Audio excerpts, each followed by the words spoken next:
Selectors introduced to new automated system.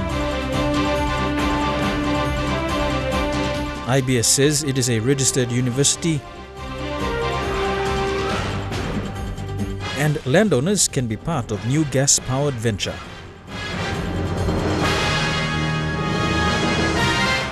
This is National EMTV News with Meriba Tulo.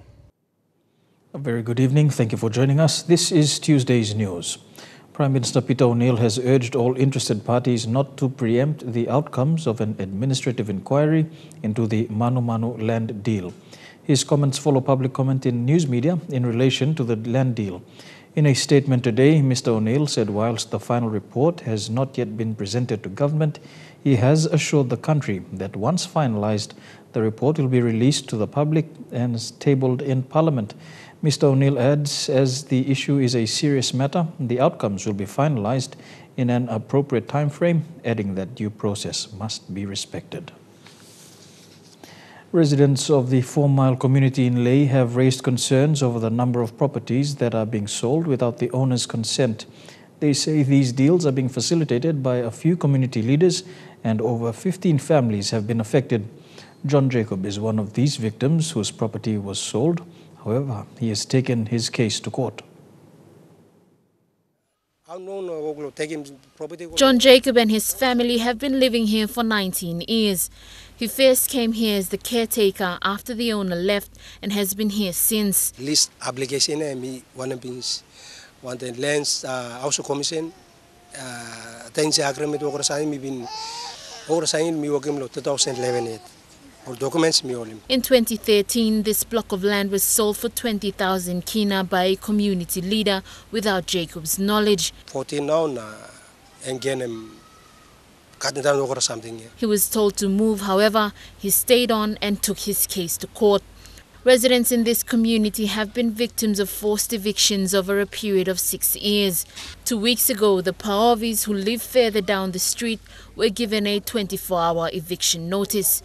They were told their block of land had been sold. All been come now, all Salim's area, all Salim 23,000. Over 15 families have been displaced from their properties because of this practice. They are appealing to the authorities to look into this issue. You come 3 mile, 4 mile, like same property, same ground. You come and look at man style of ground. Lucy Kopana, National EMTV News, Lae.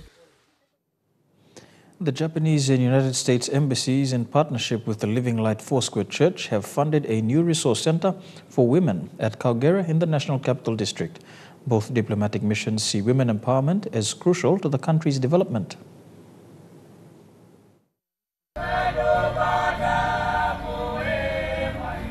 Ambassador of Japan to PNG, Satoshi Nakajima, yesterday officiated the opening of the new Resource Center for Women at the Kaugera Living Light Foursquare Gospel Church. It's a project funded by the government of Japan through its grant assistance program. Ambassador Nakajima acknowledged the tripartite cooperation among the Living Light Foursquare Church of Papua New Guinea, the U.S. Embassy, and Japanese Embassy in PNG. He also expressed his hopes for this new resource center. This center will benefit the women of Kaugere and those around its vicinity to get the victims of GBV to rehabilitated through confidential counseling and health examination programs. Furthermore, the center will provide training to help women acquire basic skills such as sewing and cooking too. Local women representatives spoke of the changes the center has brought to their lives. We have very good testimonies that come from the women we have as far as we work. The two ladies had to have a break on the work and they have to come down here for 3 weeks just for us to teach them with the machinery to have some kind of knowledge how to fix the machine if they've sewn and it goes some faults in it.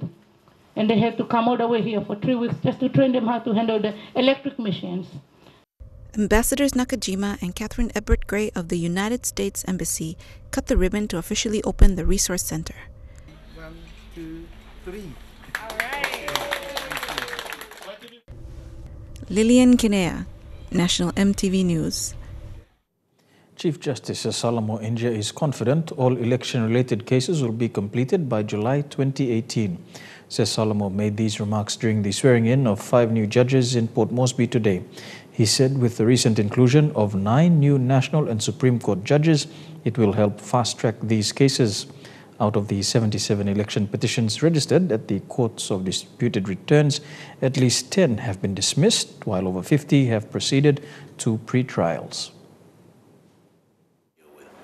Election petitions quickly so that we dispose of all the election petitions by June of next year. That's our objective. Of course, I'm speaking about election petition trials in the National Court. I'm not referring to petition reviews in the Supreme Court. But we are confident that we will dispose of most, if not all, of the election petitions by June of next year, with the assistance that we will give with this new intake of judges. You're with National EMTV News. We'll have more after these messages. Stay tuned.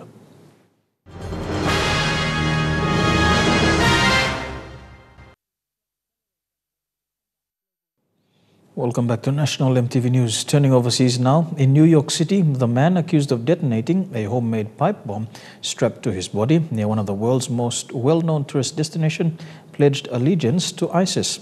The suspect is a resident who moved to the United States from Bangladesh in 2011. This photo shows the 27-year-old lying on the ground just hours after the attack. It happened in one of the busiest commuter hubs during Monday morning rush. 5 people were injured.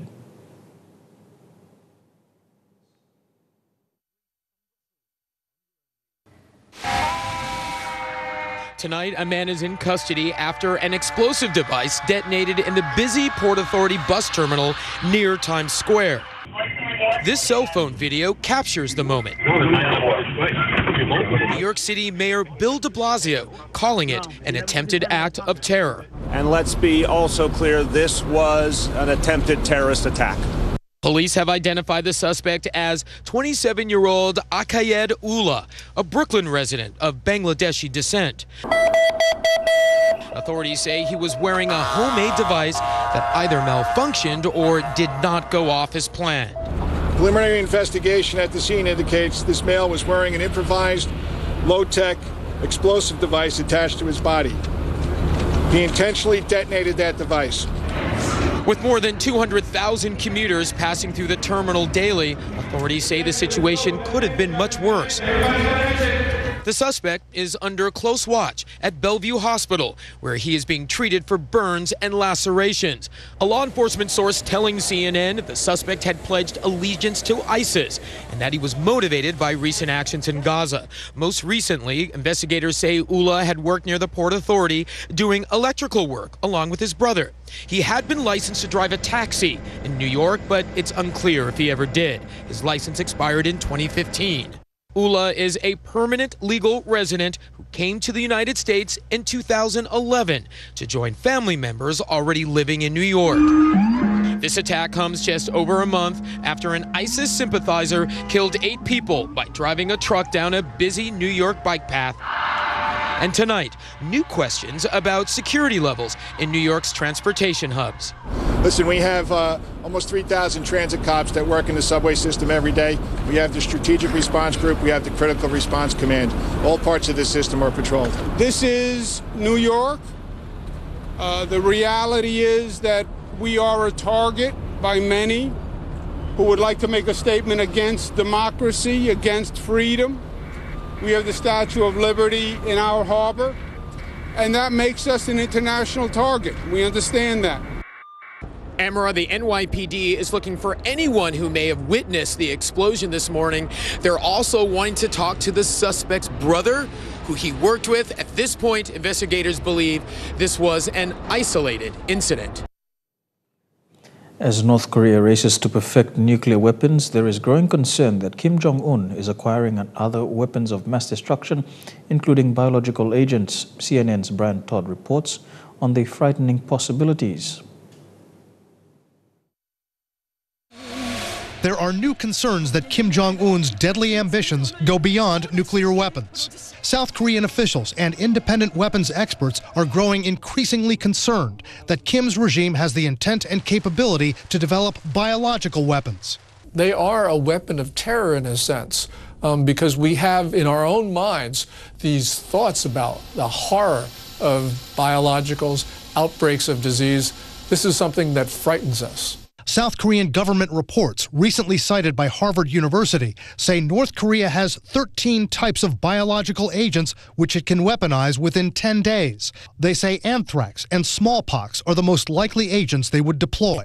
Anthrax is virtually the ideal biological agent for weapons purposes.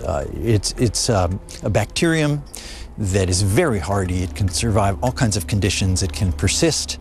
It is very deadly. You can aerosolize it and spread it around with sprayers. June 2015, Kim Jong-un tours the Pyongyang Biotechnical Institute.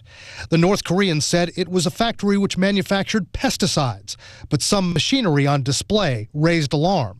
It seems that they have invested a lot in imported equipment that costs them a lot and is, I think, unreasonable for any civilian application.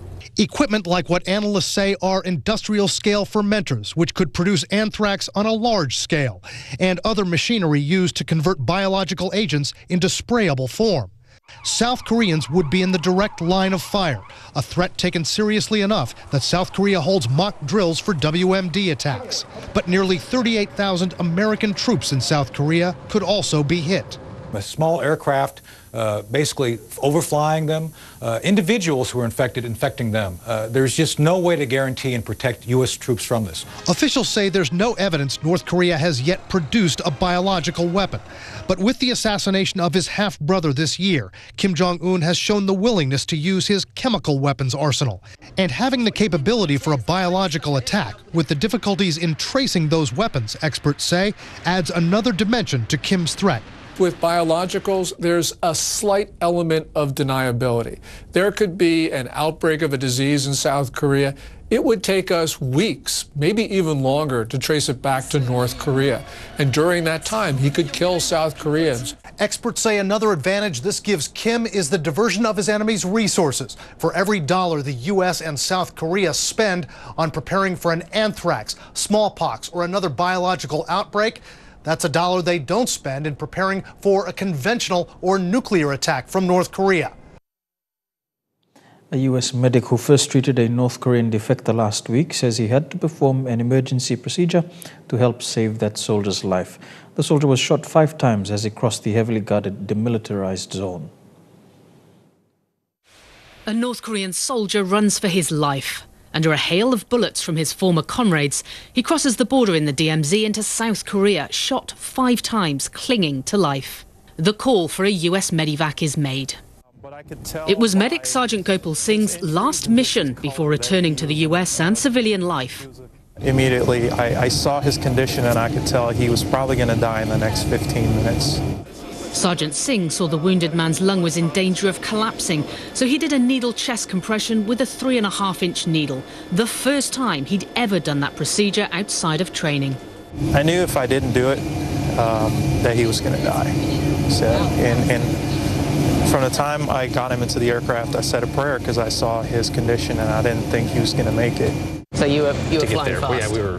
Yes, very fast. The 30-minute flight from the DMZ to the hospital took just 22 minutes, but even that felt long. Well, Sergeant Singh's always so cool and calm, so just immediately as soon as the patient gets on there and he comes on the intercom and he's just like, hey, this is bad, this guy's dying, we gotta go. The US team had no idea the man they were trying to save was North Korean. As they approached the hospital, Sergeant Singh started to suspect, saying he looked malnourished, he looked different. For the medevac team, they say it simply didn't matter who he was. He was a patient they needed to keep alive. The treatment defector Oh Chong-sung received on that flight saved his life without a doubt, says the doctor who took over at the hospital. I actually let him know that the people who saved your life is not me, but the doctor's team. I'm just glad he's okay, that He crossed the border, he got shot at 5 times. That's quite a price to pay for freedom. Mission accomplished, a North Korean defector saved. An incredible story of desperation and bravery that ended well. Palestinian officials say dozens of people were hurt in Gaza and the West Bank protesting President Trump's decision to move the U.S. Embassy to Jerusalem. The demonstration was not as big as expected. The billowing smoke from the burning tires creates a dramatic backdrop as cars try to weave their way through. Youth gather rocks from the ground, their faces covered, both in a vain attempt to diminish the effect of the tear gas, but also so that they are not identified by Israeli forces later. Parents do try to half-heartedly convince their children to stay away from the clashes. But like any rebellious generation, they are not listening, especially not now. Not now that they feel that Jerusalem has slipped from their hands. My parents say don't go, and if the Arabs and the big Arab leaders aren't taking action, it's not going to be liberated with rocks or young men and women, this 19-year-old tells us. But I do what's in my head. But the numbers of Palestinians who have taken to the streets remains, relatively speaking, low. There's sort of a back and forth. It's pretty much the norm here. In fact, a little muted, at least by what the expectations were. People say that they are exhausted. They say that they still will continue to fight. It just gets that much harder every day. Yet that is hardly a reflection of what is happening within the population's hearts, the anger of it all. And as Mustafa Barghouti says, observers should not rush to any conclusions. I know. It's 50 years of occupation, 70 years of displacement, lots of disappointments, one after the other. Of course it has its effect on people's psychology, but I know our people. Back in 1987, it was the same, Barghouti explains. The population suffocated by its collective disappointments. And that resulted in what he describes as the most fantastic uprising in Palestinian history, the first intifada that led to the Oslo Accord in 1993. The banner carried in this small demonstration reads, "Jerusalem is the red line and the gateway to peace and war." The onus is not just on the Palestinian street, but on its leadership and Arab and Muslim nations who many say could and should do so much more. I would not say that this is the end of the story. I think what we see today is a beginning of a new chapter, a whole new chapter in our relationship to Israel and the United States. A new chapter that may see America replaced as a mediator, a new chapter with all its unpredictability and unknowns that people can only hope will be, for the first time, authored by the Palestinians themselves. And now a look at the finance news. The kino closed unchanged at $0.3115 in the interbank market. At Bank South Pacific, your kino was buying $0.303, $0.3987 Australian dollars, €0.2534 and 34.04 Japanese yen. Looking at commodity prices at New York close, gold is trading lower, coffee and copper closed the day lower, cocoa is trading higher. Palm oil closed the day lower, copper closed higher, crude oil is trading higher as well. And on the stock markets, the Dow Jones closed 56 points higher, the ASX is up 14 points and the All Ordinaries 11 points higher. You're watching National EMTV News. When we come back, more news from the home front. Stay tuned.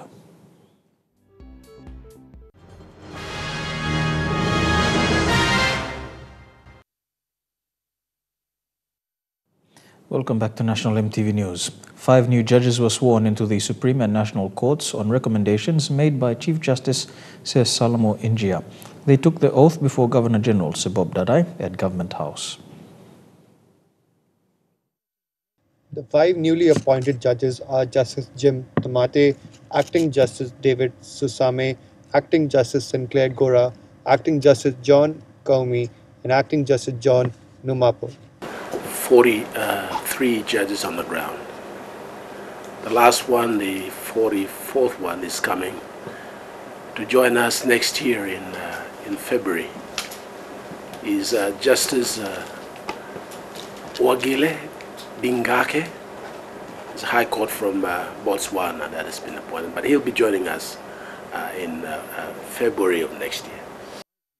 4 were sworn in for a period of 12 months. Justice Tamate has been commissioned for 10 years and has been permanently assigned to preside over human rights cases at the Vegani National Court. And with this number, the judiciary is confident that it will comfortably address the huge backlog of cases that have been piling up in court, and to deal with some of the more pressing cases that need to be dealt with expeditiously. And by this, I'm referring to, in particular, election petitions. Apart from their judicial duties, new judges will be relieving some backlog of cases of senior judges. Acting Justice Numapu and Acting Justice Komi will be assigned to the National Court in Leh. This will bring the total number of judges stationed in Leh to 4.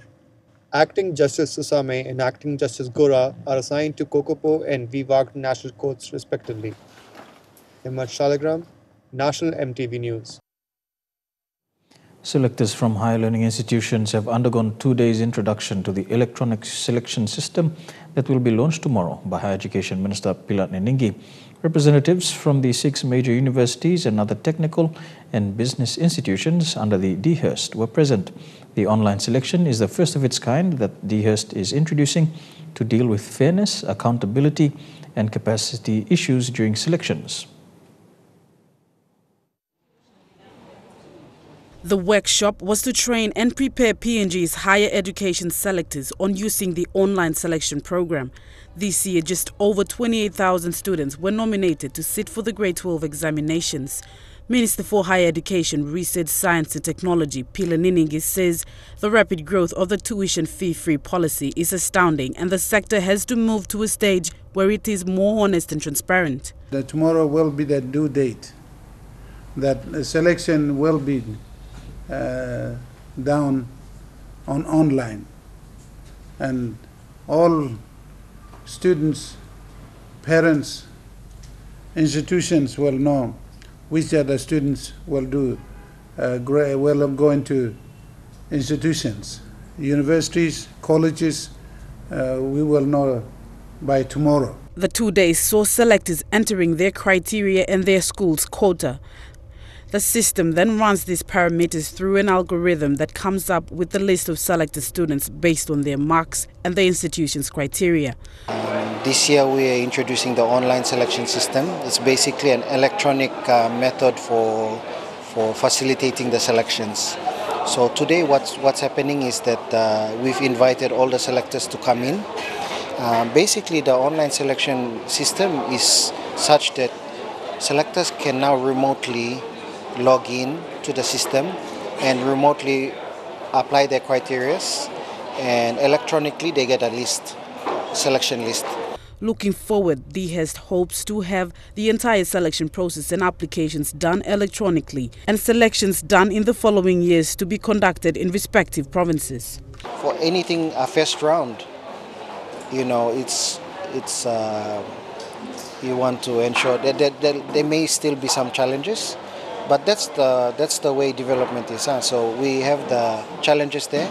And then for next year's round, we improve the software system. The entire system is being administered by PCG Academia, an American company that has subsidiaries in some European companies that specializes in online selection system. While it is a new system that is being trialed in PNG, PCG CEO says he is surprised at the institution's keenness to use the system. So we are now in the second day of the consultations leading for the national selections that are to happen tomorrow. And within the process we have already checked like 60% of the institutions. We wanted to ensure that all the institutions have the fair access to the system. Stacey Yellow, National EMTV News. Institute of Business Studies University Vice-Chancellor Edward Silva says the institution is registered as a university as gazetted by the National Executive Council. Silva's comments come after Department of Higher Education, Research, Science and Technology told EMTV that they do not recognize IBSU as a higher learning institution. Silva says IBS and IBSU have been open to audits by Southern Cross University and Dehurst can also organize an external audit if they feel they need to. According to the Chief Executive Officer and Vice-Chancellor of Institute of Business Studies University, the institute is registered and recognized as a higher learning institution. The government has recognized that IBS as a university, and if the department has endorsed this application to the National Executive Council, that means we believe that department is recognizing us as a university. Silva says IBS is willing to go for an external audit to be recognized by the Department of Higher Education, Research, Science and Technology. He says the letter sent to them yesterday by the DHES secretary has been noted and they will respond accordingly. However, Silva assured parents and students that IBSU has followed the right procedures to be recognized as a university by the then Minister Francis Marus. The due process that we have completed everything what is required according to the Higher Education Act 2014. We were given the university status. We were told that being approved by the National Executive Council, and then we got the Gazette notification, and it was published on Wednesday, 25th January 2017, that IBS University has been recognized. It says like this, I can read it out to you.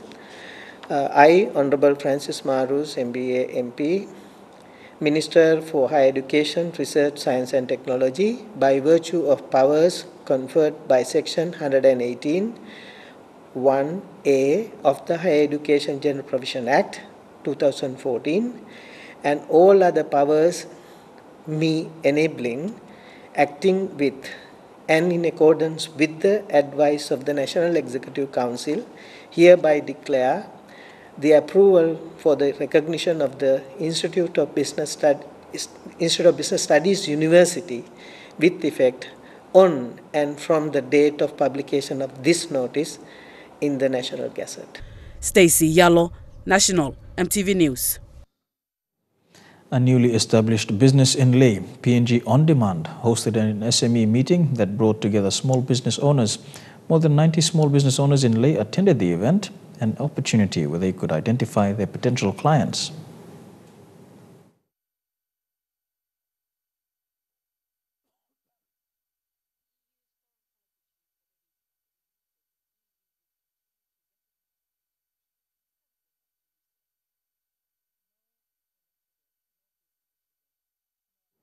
And we apologize for the lack of audio there. Hopefully we can take that story later on. Now, moving on, landowners are free to participate in the new gas-fired power station launched recently outside of Port Moresby.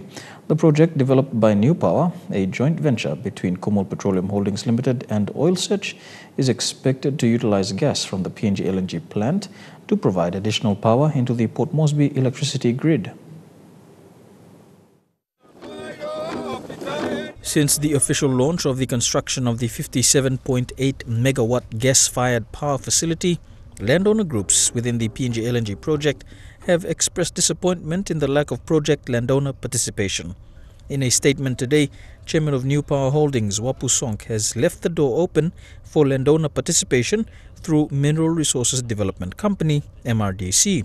Mr. Sonk said, New Power has always been keen to bring in additional equity partners, but of course any equity participation must be on commercial terms consistent with the terms agreed between New Power and PNG Power Limited.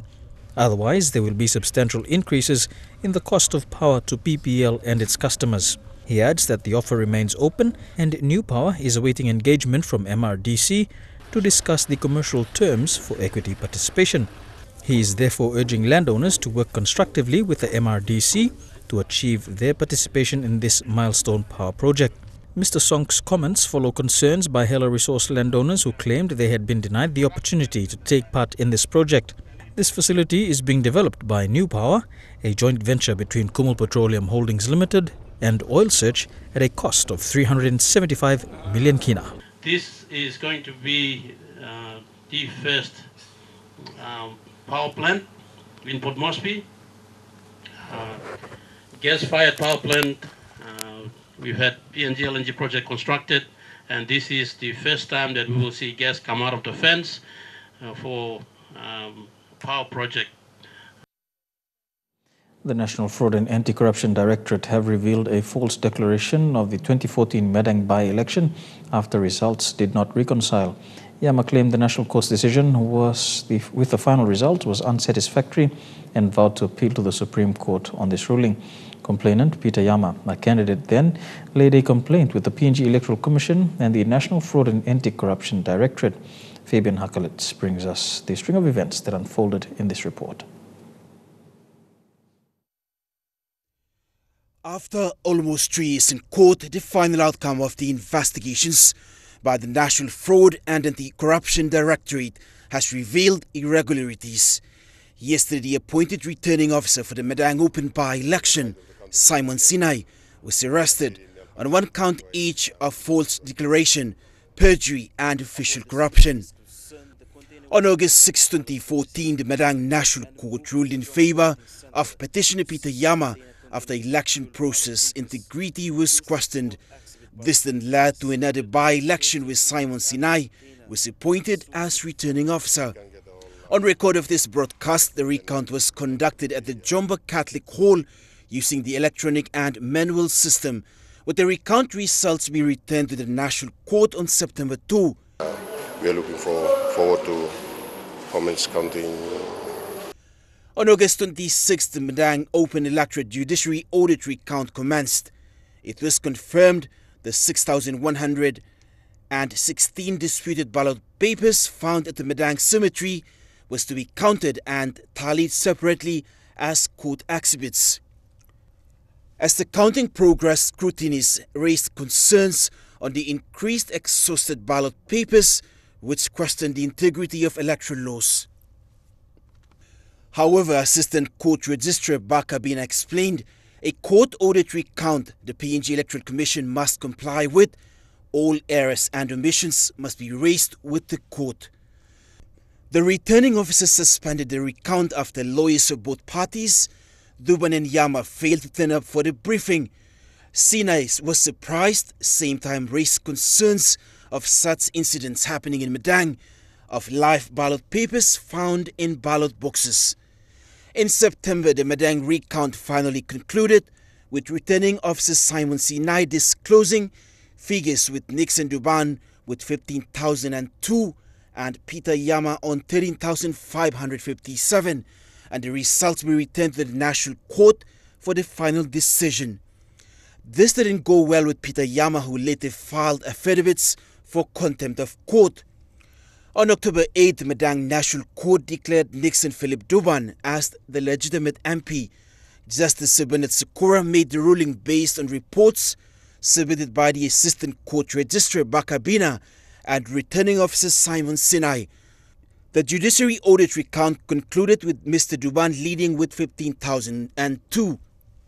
To do more for Madang, and we've got 2 more years to do more, and we will require a lot of support from our people.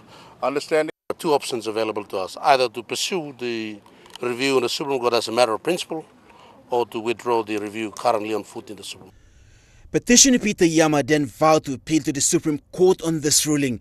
He told EMTV News, while there's respect for Mr. Duban as the duly elected MP, he will challenge the decision based on the returning officer's report, Simon Sinai, that his 2,881 ballot papers from Box 27 were excluded. Yama's lawyer Nixon Kyuk told EMTV News not served the recount results report to make any objection because of Mr. Sinai's late submission of the report. Mr. Sinai responded to EMTV via mobile text message. Yama's box and exhausted box were unused that were not counted in the previous court in 2013. Ballot boxes were opened and exposed to the public, not good to count, that need to be justified. Complainant Peter Yama went ahead and challenged Nixon Duban's win through the Court of Disputed Returns, EP number 12 of 2014. The court ruled in his favor and ordered the recount with the following specific orders. All votes were to be recounted, including votes from 6,116 ballot papers discovered at the Madang Cemetery. The recount was to be conducted both electronically and manually. It alerts Mr. Sinai after counting the primary votes, they directed the IT officers to pack the electronic counting machine and have it sent to Port Moresby. It further alerts thereafter he manipulated the results of the votes counted manually. Investigations by NFACD investigators confirmed the results as Peter Yama 16,654 and Nixon Duban 15,002. During the record of interview at NFACD, Sinai also confirmed the final results when questions were put to him. For the charge of official corruption, he was arrested yesterday, taken to Burko police station cells, be locked up after completing the arrest procedures. Fabian Hakelitz, National EMTV News. And Deputy Electoral Commissioner Simon Sinai was released on a 1,000 kina police bail this morning. He was arrested and charged on 3 counts of false declaration and official corruption. He is accused of falsely declaring former Medang MP Nixon Duban at the 2014 by-election. He was arrested by the National Fraud and Anti-Corruption Directorate yesterday. And you're with National EMTV News. When we come back, some sporting updates in Trukai Sports. Stay tuned.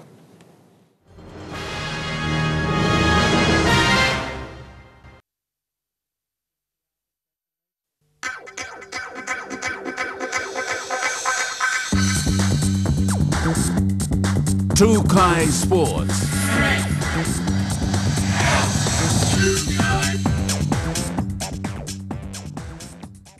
Welcome to Trukai Sports. We begin with athletics. PNG hurdle specialist Moen Boyno struck again with another gold medal at the men's 400-meter hurdles at the Pacific Mini Games in Vanuatu.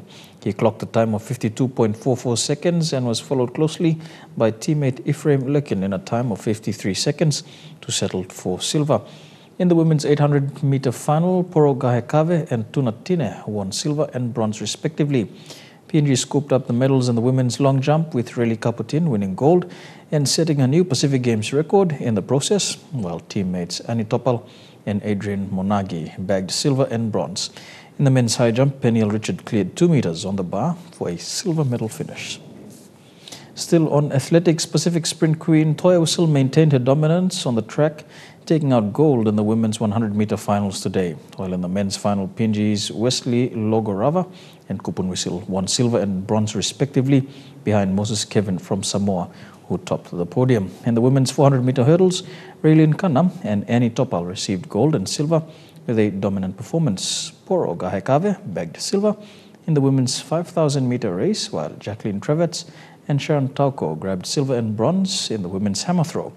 PNG currently sits second on the medal tally with a total of 47 medals behind table leaders New Caledonia, who have 53 so far. And Samoa is the next host of the Pacific Games. That'll be in 2019. The announcement was made by the Pacific Games Council General Assembly at the Mini Pacific Games in Vanuatu.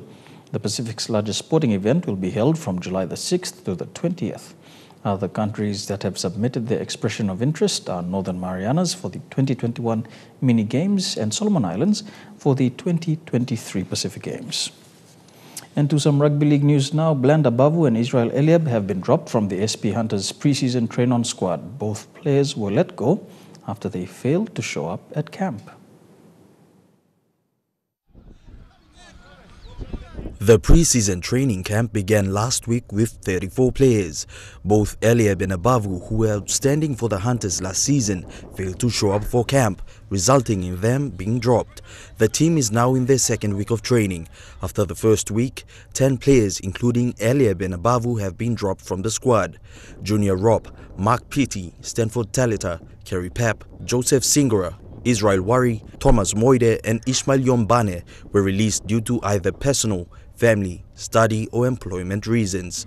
The training camp goes on break on the 23rd of December and resumes on the 4th of January 2018. The 10 SP Hunters players who participated in the Rugby League World Cup will join the camp on the 4th. The final 2018 squad is expected to be named in mid-January to prepare for the pre-season clash against the Brisbane Broncos in Port Moresby on the 24th of February 2018. Elijah Levet, National EMTV Sports. And we'll continue with Trukai Sports after these messages. Don't go away.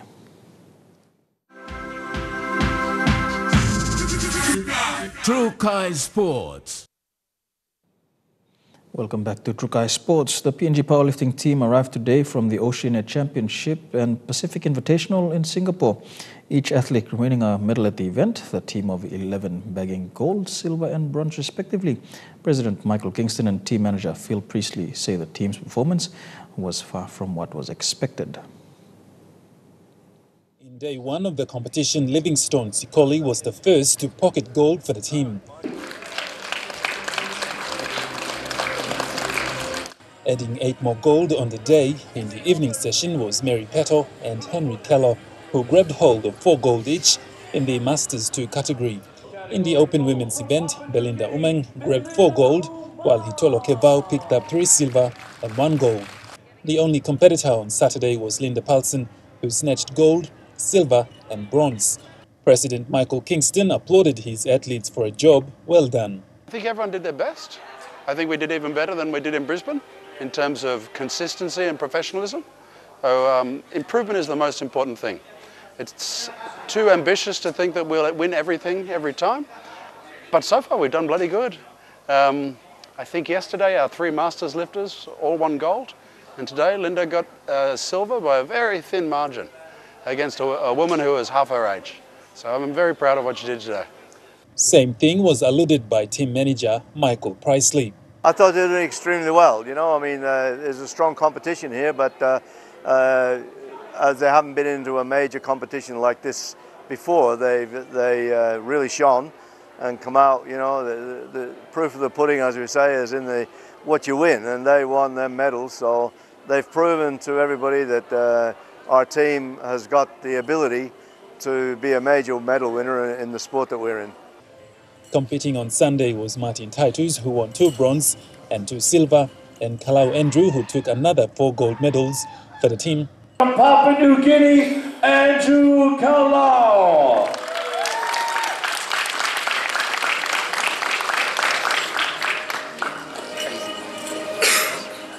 And Anderson Mengela adding another 2 more gold and 2 silver, while Ruben Kautu snatched 3 bronze and 1 silver.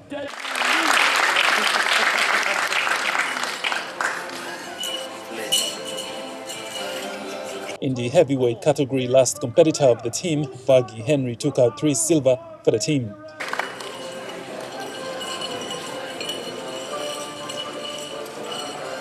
The powerlifters will go back into training next year in preparations for World Championships in Canada, June next year. Godwin Eki, National EMTV Sports. Quickly to rugby, and the New Zealand All Blacks dominated the World Rugby 7 series in South Africa. Here are the highlights. Last weekend in Dubai, New Zealand lost the final to South Africa, who they then beat in the semis here in Cape Town. That set up Sunday's final with Argentina, and it will be the All Black Sevens who were just too strong for their South American opponents. Try stopping Fijian-born Joe Ravuvuvu, for example. He just powers his way through. Everyone, it seemed, over the line for one of New Zealand's 6 tries, a resounding 38 points to 14, their first Sevens title triumph since March 2016. So, with the win, New Zealand leapfrogging over South Africa to the top of the table. Those 2 teams, by the way, with a sizable lead now over everyone else after the first 2 rounds. Plenty of time for everyone to catch up, though. Next up, it's Sydney, Australia in late January. And that's it for Trukai Sports. When we come back, the weather details for the next 24 hours. Trukai Sports.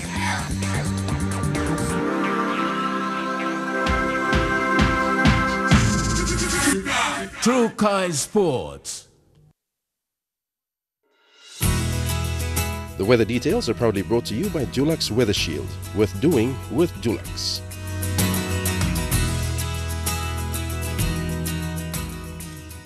A quick look at the weather for the next 24 hours in the southern region. Rain and drizzle expected in Port Moresby and Popondetta. Rain and showers for Kerema and Alota. Cloudy periods for Daro. To the Momasa region, rain expected all across in Lae, Wau, Madang, Wewak and Vanimo. To the New Guinea Islands region, rain and showers as well in Lorengau, Kavieng, Kokopo, Rabaul, Kimbe and Buka. And in the Highlands region, Mount Hagen, Goroka, Kundiawa, Mendi and Wabeg, all these major centers can expect rain and showers over the next 24 hours with morning fog.